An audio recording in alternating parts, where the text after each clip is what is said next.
Is it possible to find a place where the world's oldest living culture meets the most advanced marine biodiversity on the planet, all within a single day's travel? This is the paradox of Australia, a continent-sized nation that feels less like a single country and more like a collection of distinct worlds.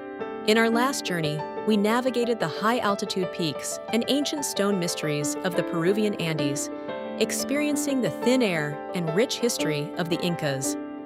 Today, we cross the vast expanse of the Pacific to arrive in the land down under.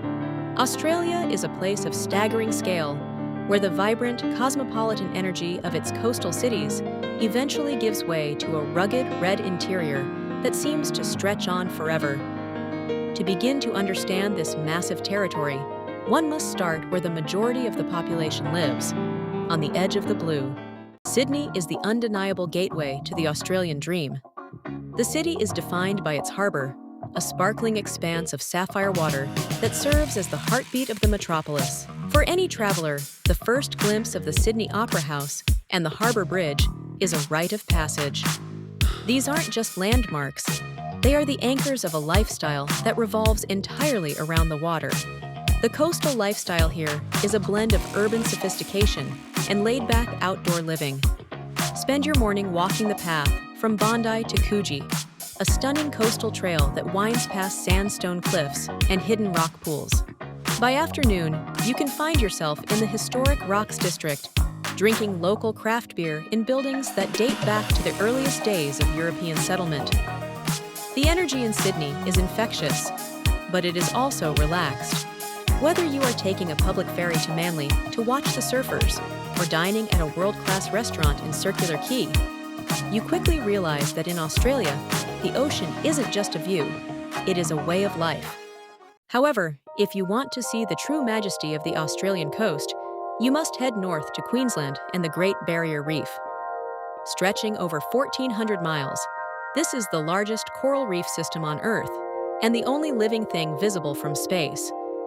For many, diving or snorkeling here is the ultimate bucket list item, but it is an experience that requires conscious planning. The reef is a delicate ecosystem facing significant environmental challenges, and as a traveler, your choice of entry point matters. Cairns is the most famous hub, offering a wide range of tours for all budget levels.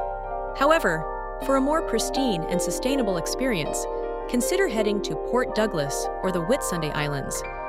Many operators now focus heavily on reef conservation, employing marine biologists to educate visitors on the health of the coral. When you slip beneath the surface, you enter a kaleidoscope of color. Schools of neon-colored parrotfish, majestic sea turtles, and graceful manta rays move through forests of coral that look like something out of a dream. If you are a seasoned diver, the outer reef offers deeper, more complex structures with incredible visibility. If you prefer to stay dry, semi-submersible tours provide a window into this underwater kingdom. The key to visiting the reef sustainably is to choose operators with high eco-certification and to remember the golden rule: look, but never touch. By supporting responsible tourism, you contribute to the ongoing efforts to protect this natural wonder for future generations. As breathtaking as the coast is, the true soul of Australia lies in its rugged interior, the Red Centre. Leaving the blue behind and flying into the heart of the Northern Territory is a transformative experience. As the greenery fades, the earth turns a deep, rusted ochre. At the center of it all stands Uluru, a massive sandstone monolith that rises abruptly from the flat desert floor. To the uninformed, it is a geological marvel. To the Anangu people, the traditional owners of the land, it is a deeply sacred site infused with ancestral stories and spiritual significance. Visitors are no longer permitted to climb the rock out of respect for its cultural importance. And honestly, the best way to experience Uluru is from the ground. Walking the base at sunrise or sunset, you can see the stone change color from bright orange to deep violet, a silent witness to millions of years of history. Traveling in the outback requires a shift in mindset. This is a land of extremes, and survival depends on preparation. The heat can be unforgiving, and the distances between points of interest are vast. If you are driving, you must carry extra water, fuel, and communication devices, as cell service disappears the moment you leave the main roads. Beyond Uluru, the nearby Kata Juta formations offer towering domes and narrow canyons that provide a different perspective on the desert's beauty. Exploring the Red Center isn't just about sightseeing, it's about feeling the immense silence and the ancient pulse of the land. It is a place that demands respect, both for the environment and for the indigenous cultures that have thrived here for over 60,000 years. Understanding Australia also means navigating its unique wildlife and unpredictable weather patterns. Because of the country's size, the climate varies wildly depending on where you are. In the south, cities like Melbourne, Adelaide, and Hobart, the weather is temperate and follows 4 distinct seasons. The best time to visit the south is during the Australian summer, from December to February, when the cafes are bustling and the beaches are at their prime. However, if you head to the tropical north, Darwin and the Daintree rainforest, the seasons are split into the wet and the dry. The dry season, from May to October, offers pleasant temperatures and clear skies.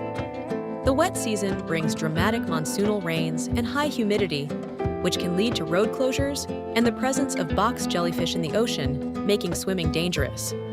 Speaking of wildlife, Australia is famous for creatures you won't find anywhere else. From the iconic kangaroos and koalas to the more elusive platypus and wombat, the biodiversity is staggering. However, a common misconception is that you'll see these animals roaming the streets of Sydney. To see them in the wild, you need to head to places like Kangaroo Island in South Australia or the Great Ocean Road in Victoria. Be mindful that while the wildlife is fascinating, it can also be hazardous. Australia is home to some of the world's most venomous snakes and spiders, as well as saltwater crocodiles in the north. The general rule for travelers is simple: give animals their space, never feed them, and always pay attention to warning signs at beaches and trailheads. Navigating the logistics of a trip this size requires some digital legwork before you leave home. Most international visitors, including those from the United States and Canada, will need an Electronic Travel Authority, or ETA, to enter the country. This is a digital visa linked to your passport that allows for multiple entries over a 12-month period. Once you arrive, you have to decide how to bridge the massive gaps between destinations. For those short on time, domestic flights are the only practical option. Australia has several budget carriers, like Jetstar, that make flying between major hubs relatively affordable. However, if you truly want to experience the scale of the landscape, the camper van life is a quintessential Australian tradition. Renting a van allows you the freedom to wake up overlooking the ocean one day and the edge of a national park the next.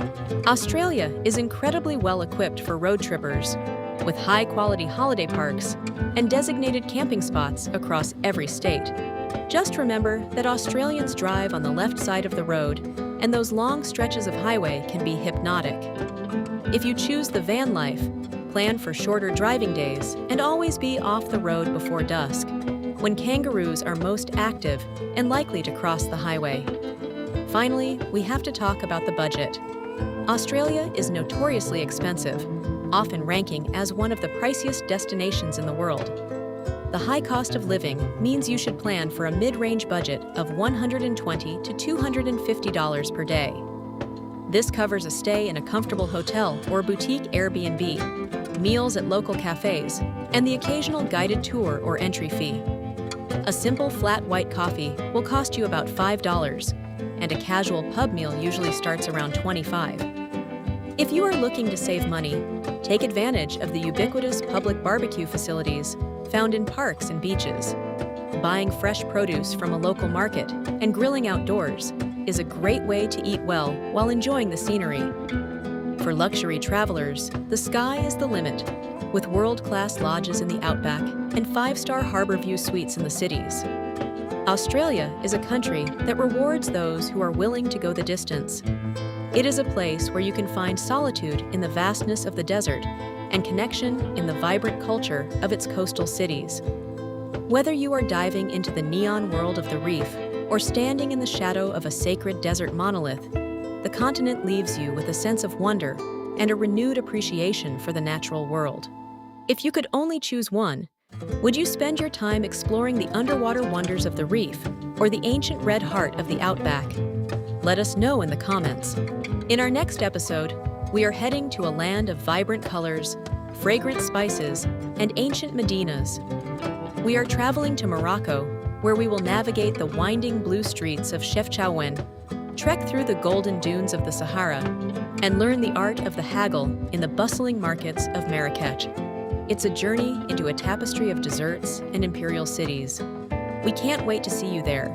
Until then, keep your curiosity alive and your travels happy.